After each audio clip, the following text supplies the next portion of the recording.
following message is transmitted at the request of the Texas Department of Public Safety. Amber Alert Network. The DILLEY Police Department is searching for BORREGO, Hispanic, female, 6 years old, 3 foot 10 inches, 50 pounds, black hair, brown eyes, last seen wearing a black shirt.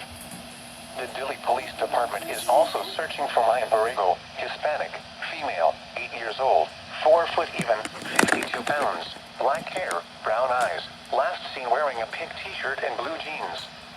Police are looking for Cassandra Alvarez, 27 years old, Hispanic, female, 5 foot 5 inches, 160 pounds, black hair, brown eyes and unknown clothing, in connection with their abduction.